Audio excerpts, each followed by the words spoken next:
Where do I even start? Shadow of the Erdtree is quite possibly the best From Software DLC, although it's hard to gauge as the Old Hunters DLC for Bloodborne did so much for the overall package in that game. It feels bigger than a lot of games that I've played and has a cool $40 price tag. For the price of a case of beer and takeout Chinese food, you can experience some of the most breathtaking vistas in an open world game, as well as some of the best bosses ever created. That would be my elevator pitch for Shadow of the Erdtree, but if you want to hear more, or maybe the elevator just malfunctioned and we are now trapped in the basement, allow me to gush about this DLC, share my experience and impressions, and also take the good with the bad and talk about the reasons why nothing will ever be the perfect game, let alone the perfect DLC. First up is the world. The Shadow Realm is gorgeous and gives us that beautiful twilight glow that makes me reminiscent of The Legend of Zelda Twilight Princess. On top of that, we got some more areas of visual splendor like Ruins of Ra, Jagged Peak, Karo's Hidden Grave, Anir Elim, and the Shaman Village. The downside is that there are often areas of the game that have a lot of riding time with no items to pick up or side dungeons to find. Abyssal Woods in particular gets a lot of flack for this. This never really bothered me, as I've always said that I do not like open world games as they tend to just feel like a massive chore for me, and I kind of prefer carefree sightseeing and enjoying From's art direction without feeling the need to scour every dark corner for a side quest. As a result, my playtime was shortened by not lingering too long in any given area and having less downtime between the real highlight of finding new enemies to fight and bosses to overcome, which I appreciate as a busy man. Having a vista that looks better than a painting to look at, coupled with good music, is reward enough for me often, as I am a vibes man that appreciates the more solemn moments of quietude between fighting for my life in boss encounters. This attitude did lead me to miss a few caves, but I find it makes exploring games less stressful for me when I stop worrying about missing every single little item. I find it a bit ironic how so many people asked for less side content but with higher quality since exploring was a chore, and when we got exactly that in the DLC, now people say there isn't enough things to explore. I guess you can't please everyone, but some people you can't please at all. After a few times through an area though, I can get the feeling of just wishing the distance between you and the next point of interest was a bit shorter though, or at least had an extra thing to do. Some people will say that they felt the area of the map was too big, but I'm still happy that I get that feeling I had playing the base game of Elden, just being amazed at how much game there was still even after Lanedale, something I have not felt in many games. Again though, I much prefer the linear, tailored experience you get in shorter games, but an open world is a neat way to experience From's art style. They've always been excellent and revealing amazing vistas as you progress, and this is what makes their open world so visually appealing, as you can still point the camera anywhere and it looks straight out of a painting. It's also nice to have an open world designed in a way that allows you to see just about every point of interest without needing to do a lame-ass tower minigame. The natural verticality of Elden Ring's world is exaggerated in the DLC to the point where it reminded me of DS1 a little, interconnecting here and there with a few routes across the land leading to the imposing Shadow Keep. Still not quite the same feeling of interconnectivity as Dark Souls 1 had, but if they try and do that again, I honestly wish they would just make an actual Metroidvania at this point. Speaking of the Shadow Keep, let's talk about the DLC dungeons. The Shadow Keep is one of their best areas possibly, being massive in scale and having multiple areas, bosses, entrances, routes, and secrets. It feels like a mashup of Lothric, Grand Archives, Astral Clock Tower, and New Londo runes. Tackling one part of it only to loop back to see a whole other district was fantastic. As for the other areas, I have a bit less to say. Belorat was a cool rune city. I had some Ring City Dreadheap vibes for some reason, and it has a great layout that probably could have used a few more enemies. It has some secrets that I still have not found yet, such as an NPC. Anir Elim was great aesthetically and had some great enemy gauntlets. Other than that, the rest felt like nice little medium-type dungeons. Castle Enzis is bigger than it lets on, and I enjoyed snaking in and around the castle overall. Midra's Manse was great for lore and ambience, as well as a change of scenery from brick and cobblestone, but I wish it was a bit longer. I'm thinking of the Blazetta Mansion in Twilight Princess, but that was too long, so some happy medium between the two. Other than that, Jagged Peak, the Finger Ruins, and Stone Coffin Fissure feel less like a dungeon and more like gauntlets/platforming sections. As for the side dungeons and caves, it truly feels like they're all in the top 10% of Elden Ring side dungeons as far as quality, with some new enemies and bosses to boot. Swordmaster Ons and Death Knights are absolutely goated mini-bosses. I like how the forges clearly indicate that you will be getting upgrade materials as well as new weapons, but I wish they had a stronger emphasis on puzzles since there was no boss and the enemies were a bit lame to fight. Would have been cool if we could farm forges or return to them for more upgrade materials a few times in a playthrough, like after a world trigger or something, as I feel that the base game had a real problem of not giving the player enough normal smithing stones to experiment with multiple weapons. Again, it really feels like they gave us what we asked for with less side dungeons but with higher quality to give the player more excitement and motivation to clear it. Does this make it more tedious to explore the open world since you don't want to miss a juicy cave?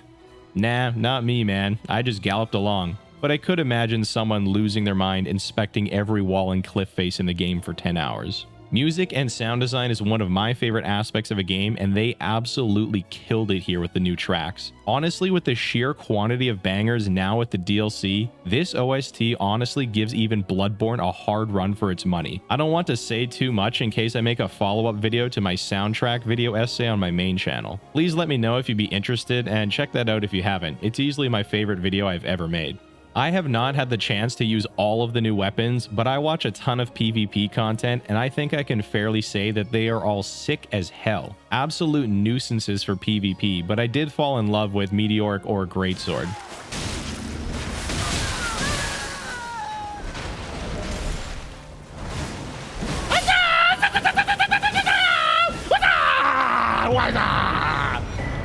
Backhand blades are great in concept if broken. Thrown weapons are sick for people who turn their nose up at spells. Ansbach's scythe looks goated. All the remembrance weapons look cracked. Great katanas are just better katanas with poise. Thrusting shields are sick. Bringing back one of the only good things from DS2, martial arts. The perfume weapon class further legitimizing perfumer builds. And light greatsword might just be the best class of weapon I've seen introduced in a long time, maybe ever. I also cannot wait to make my great katana edgelord character from D&D, Dark Reaper Luigi. I will say though, the weapon abilities are getting too anime, even for me. I am telling you this surrounded by plastic anime figurines that I won spending way too much money on crane games in Japan. It's too damn anime. I'm just more of a fan of the stances and martial arts stuff. As for spells, it was cool to see more unique seals, but I honestly think spell users are eating better than incantation users, besides that crazy Mikola miracle with an absurd 72 faith requirement. I especially like the added iframe abilities like the Obsidian Lamina weapon art, Blink Bolt, and Miriam's Vanishing to go along with things like the Bloody Helix, Raptor of the Mists, and Vow of the Indomitable, as they make dodging the handful of tricky boss attacks so much less of a headache and allows you to do it in a stylish fashion that also grants you an extra punish as well. The new armor fashion with decent stats was much needed as well, and I think it all looks very neat. Also, thank God they didn't introduce a new status effect, but I am oddly glad that they made poison builds even better and gave them some new cool tools like the Poison Blooms Twice Ash. Some things I appreciated less, like how some ashes or greases and such were just straight upgrades of things from the base game, like Flame Skewer over Giant Hunt or Royal Magic Grease. It's cool, but something I noticed that bothered me a bit. Big props though for giving us the option to play with any playstyle from previous games that we're the most comfortable with. Want to play like DS2? Here's a backstep talisman. Bloodborne more your jam? Here's a lifesteal physic tier. Sekiro was your first From game? Here's a deflecting hard tier that lasts 5 minutes. But please, FromSoft, give us the aspect of the Crucible frog. Overall, I think the rewards were great, as I can't think of another game that gives you such quality and variety of rewards. We've all seen the cookbook memes, but the new consumables are quite strong. I even appreciated the Shadow Tree fragments, as I do invasions and I often keep my build around 125. It's a pretty good solution for people like me and others who max out one character to RL 713. I've seen some people say that they should have been the side dungeon rewards instead of these highly visible vistas in the open world, but locking the item that makes it easier on you behind bosses seems a bit odd to me. I suppose it could have worked like the Sekiro prayer beads in that sense, but I don't like the buff they gave to the early scaling personally, as at Blessing level 10, I felt very overpowered, even in New Game Plus. I was tanking upwards of 6 attacks from any given boss without dying, and it started to feel very Dark Souls 3 to me rather than post-endgame ultra-hard content. This did speed up the boss learning process, but for Rolana at level 2, I just used a shield and blocked her attacks for 3 attempts, since I had never seen them yet and it allowed me to stay alive. Then I just swapped to my Colossal after when it was time to learn the dodge directions and punish windows. This change does, however, further make going for Blessing level 20 a completionist task and not a requirement requirement at all, alleviating the burden of needing to find all of the fragments. Levels 15 through 20 are very incremental and won't really improve your boss fighting performance. Probably my absolute favorite thing about the DLC though, and probably the most underrated thing in my opinion, is the addition of the recent items tab. I have never once given a shit about the lore, but I do love being given breadcrumb lore tidbits rather than exposition dumped. The problem was I never bothered to read the item descriptions, especially with Elden Ring's larger menus. This all changed with the recent items tab, such a small addition that I never knew I wanted. And with the more lore-heavy DLC, I was reading every single thing I picked up and gaining an appreciation for where I was standing and who I was killing. Absolutely loving this addition. Now for some minor off-the-wall tidbits. People are saying the deflecting hard tier is broken, which is true, but so is everything in these games, so just let the Sekiro players have their fun, man. I would have welcomed some more cutscenes, oddly enough. Mesmers and Radahn's go hard, but I find it weird that I, of all people, am left wanting here. Also, where the hell were the Great Runes? Could have given me one or two and I'd be happy, honestly. Was really rooting for more gameplay altering runes like Melania's, as I found this to be a much more dynamic system than Embered HP. I know it doesn't make a lot of narrative sense, but they still could have squeezed a few in there. And lastly, furnace golems are what all casuals said that fire giant was. I do like them as ambience on the landscape, but having to kill all of them for kick-ass tiers was a grind due to their long and monotonous fight. Only true L I can really level at this DLC, but it is funny that they kind of force you to engage with the crafting mechanic to one-cycle them with furnace pots. Sir Grey Fox actually did a video showing how every single furnace golem can be lured to a cliff where you can 100 to 0 them quickly with fire pots, and I wish I had thought of that. They even make the point that this is likely the intended way to fight the golems in the first place, with the armored versions helping you solve this puzzle. And that pretty much does it. Sick DLC. 10 out of 10, great endgame content. It truly does feel like a more fulfilling experience than a lot of other AAA games. Make sure to like if you like and please subscribe. Hold on. Are we forgetting something here? I feel like there's something we left out. Something I forgot to mention. Oh, right, it's bosses.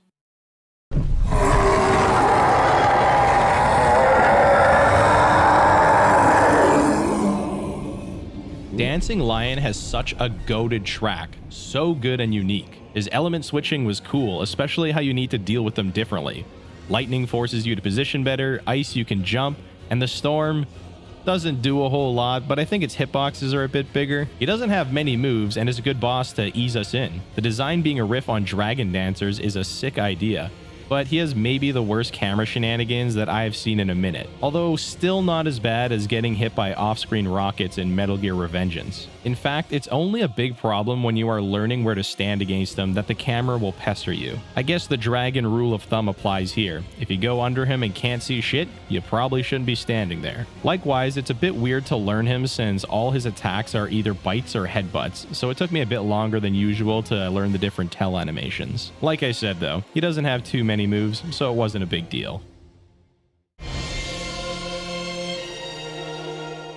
R'Lana is everything Pontiff and Lady Maria wished they were. Same playstyle, but with a ton of opportunities to strafe her thanks to cleaner hitboxes, especially compared to Maria, holy shit, and pretty much all her horizontal and thrust attacks being jumpable and duckable. Mechanically perfect boss other than maybe when she does her neutral thrust startup when she's facing away from you, which she does a lot in Phase 2, so be careful walking up to her back. Phase 1 is just training wheels, as Phase 2 is the same but with higher damage, and like one new combo that she can use from neutral or a combo finisher, as well as 2 or 3 more spots where she can do the stab into fast overhead and double overhead combo link to finish combos, like after her double cross overhead lunge. Her Ice Moon is perfect for allowing us to get a big punish with all these new ashes that make us fly, like Ramina's Pole Blade and Spear of the Impaler, or the high stat investment spells like our own Ice Moon, Light of Miquella, or Mesmer's Orb. Some of her glintstone setups can be a bit precise to dodge if you don't know the right range to be at, and yeah, her uppercut and thrust neutral attacks are kind of fast startup,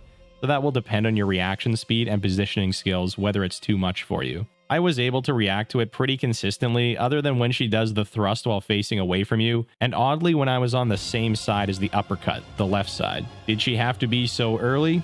I don't really see why not. She's optional like every other boss besides 3 of them, and honestly, she's probably a top 3 DLC boss. I would have liked a bit more carry and fan service in her area, but it doesn't quite make sense either since she is serving Mesmer. If you're wondering why I know so much about her, it's because I already did my rune level 1 unupgraded naked Zweihander only run of her because I had to go straight back in to fight her and get some more. Absolutely addictive boss. The perfect blend of rolling, jumping, strafing, ducking, and spacing.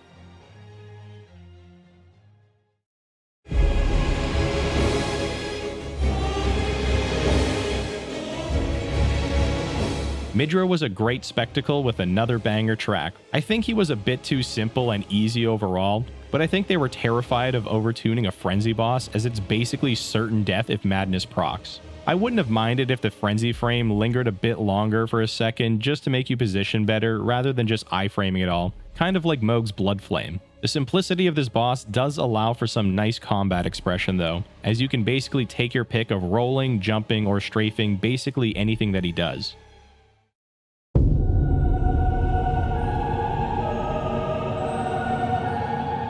Mitir felt like everything I wish the base game Bloodborne bosses were. My only real disappointment with that game was the gauntlet of Shadows of Yharnam into Rom, into One Reborn, into Mikolash, into the unfinished feeling boss that Wet Nurse was, feels like the worst stretch of bosses in history mechanically. Mitir feels better than Ebrietis, and again, her theme and arena really sells it. Her laser attack is probably the worst in the game from a vanilla hitless perspective, and yes, she does spawn ads once in a while, but they move at the speed of smell and die in one hit, so it's basically non-threatening. Weirdly enough, I do like her orb attack, as I like attacks that make you unlock the camera, as camera control is a very underrated skill, especially for PvP.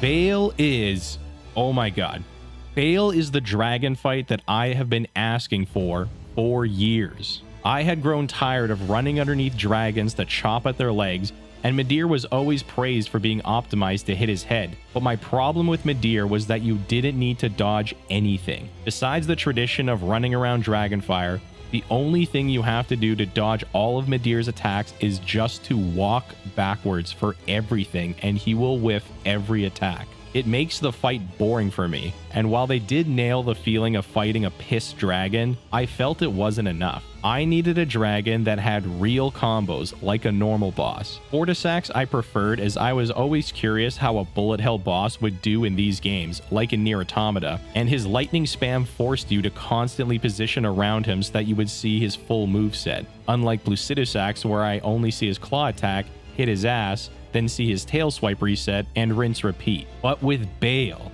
finally we have a dragon that has real combos that you have to dodge. They even made him crawl by making him a battle-torn amputee to keep people from trying to just jank his tracking by going underneath him. Bale is a great test of positioning and directional rolling just in general. It can be hard to dodge some of his roll catch attacks if you aren't able to pre-position around him well, but I really can't complain much. His mega one-shot attacks are even more consistent to dodge for me than Midir or Placidusax. I have a hard time believing that Placidusax survived 60 seconds in the cage with this guy, and Egon is a legendary cherry on top of this fight that doesn't even make his health insane like Midir.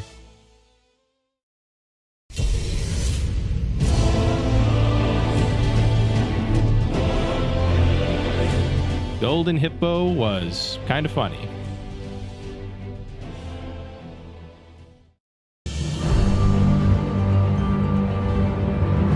Putrescent Knight was also a funny little guy. Pretty straightforward, fun to jump over all his attacks, and a great boss weapon. He's so goofy, I don't know, he just kind of feels like dumb fun.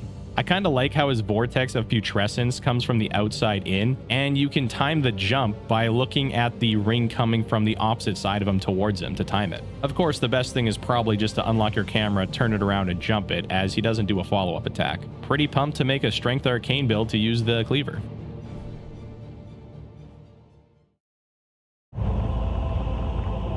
Wilt thou be taken in the jaws of the abyssal serpent, shorn of light? Mesmer was incredible. Great presentation, cutscenes, and a flat arena with no corners or camera blocking walls.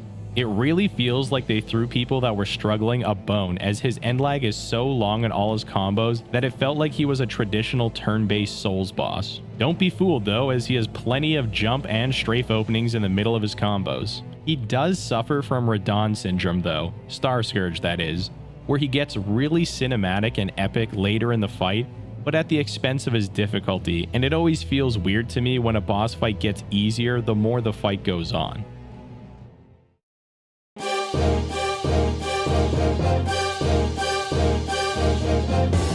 Commander Gaius was a fun little field fight for Torrent users, as I like the added mechanics of selectively using Torrent to dodge some big attacks and then doing dismount attacks. I have no idea why I heard so many people complaining about this boss, as I found him to be the easiest. His charge you can dodge by standing still if you are fighting him in melee, as often he would just whiff on me while I was in a fully charged R2 recovery frame. I did play after they patched him to start further away from the door, and yeah, the charge is trickier to dodge when he starts it from far away, but in 5 minutes I had already found many ways to consistently deal with it. Medium roll was fine if precise, and running left and then juking right made it easier. Light roll made it free, and I also found that you could double jump over him with Torrent from the staircase, but the method I ended up using was the Torrent dismount iframes, which I also suspect may be how you dodge his long-range eruption attack. That attack I suspect most players will never see, as you have to be running as far away from him as humanly possible. And it kinda just feels like in GTA when you get eaten by a shark for trying to swim across the Pacific Ocean. The game kind of asking you, what are you doing, bro? Anyways, fun fight to do lots of charged R2s and jumping attacks over the boar head on. Very straightforward feeling fight.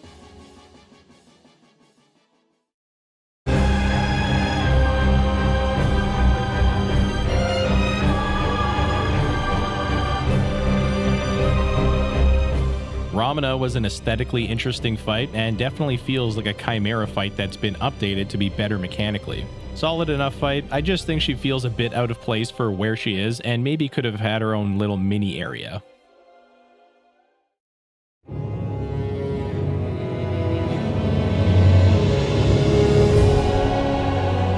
The Leda fight was cool, and it was neat to have a PvP Battle Royale encounter. Feels epic as hell.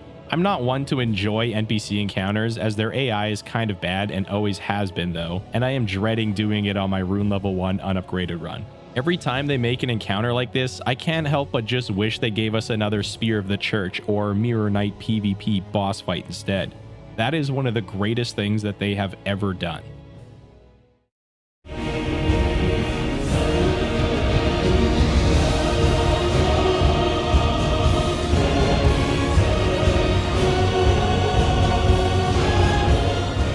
And finally, Consort Radon and Miquella, the new most controversial boss. We've come a long way since Manus. Radon is possibly my favorite character they have ever made, just squeezing past Ludwig. The way they bait and switched us with the game trailer, making him look like the big bad guy, and just his overall presentation and design is magnificent. So I was not upset in the slightest to see him again. And I gotta say that From really dropped the ball with him. But only in the sense that I couldn't jump or strafe any of his attacks, as I love that depth to Elden Ring bosses. Instead, Consort Radon is the ultimate test of roll discipline. The beams of light force you to not roll back and instead to roll laterally, which makes you way better at doing his training wheels phase 1 as well. I'm sure a lot of people's GPUs were chugging as well, which sucks, but I don't mind the particles, to be honest. His multi-attacks are awesome and overwhelming, and to me, it was obvious that rolling is not the answer to any attacks that come out faster than you can even roll. A lesson I had already learned with bosses like Rolana, but it still took me a bit of time to find the direction you needed to run. Once I figured it out though, the attacks became trivial in a way, but I was still quite bad at rolling the final AoE eruption after his meteors. I'm just kinda bad at executing though.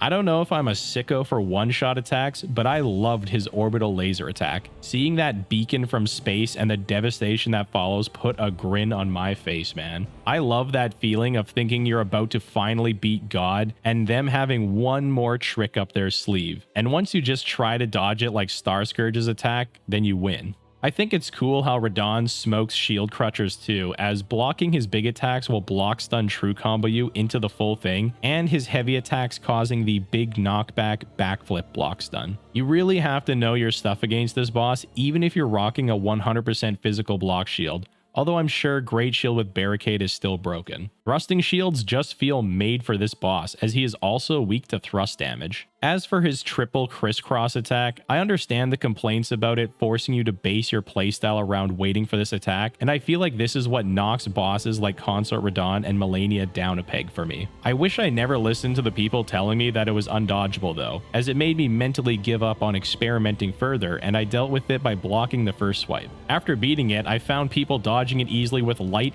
and fat roll, and even on medium roll dodging behind his left side while unlocked, and also just strafing left in neutral and then rolling left. It's not even that cumbersome, as rolling left is optimal for all his attacks. With crazy attacks like this and Rykard Lava Quake, Waterfowl Dance, etc., I don't mind their inclusion along with the Ashes of War that give you iframes like Blink Bolt, Raging Beast, Blind Spot, etc., or a spell like Miriam's Vanishing or the Backstep Talisman or Deflecting Hard Tier that make it so much easier to dodge and even turn it into a punish window. These mechanics add combat expression that wasn't present in their older games, where it felt like everyone fought every boss the exact same way, and people that neglect them remind me of all the people who turned their nose up at prosthetic tools and combat arts in Sekiro. So yeah, this boss is hard carried by its sheer difficulty, which feels appropriate for the final boss of a DLC, and it feels so good to beat him. But I really wish there was at least some moves I could jump or strafe.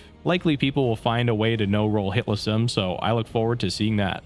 I already mentioned the mini-bosses like Swordmaster Ons and the Death Knights, but also the Divine Beast Warriors were pretty awesome too, and they even made a Rune Bear fight fun as well, so props to them. Overall, this is one of their best DLCs by every metric, and I was stoked the entire time for my 40 hours or so with it on my first playthrough. I can only really muster a handful of nitpicks with it. I had a great time getting to share it with you all on Twitch, and that plus my old first time playthrough of Dark Souls 1 has changed my mind about not wanting to stream my first time with these games. So thanks for making it fun and not just spoiling and backseating the whole time. The entire playthrough is being uploaded to the side channel where I showcase my steps to learning a boss by yourself that I talked about in my last video on the main channel, the Guide to End Guides. Currently, I'm debating making a follow-up video about the DLC soundtrack, and I'm glad to say that I finally feel excited to get back to my Invader roots and try to open my mind up to Elden Ring PvP. Take care, everyone. Can't wait to see you guys in the next one.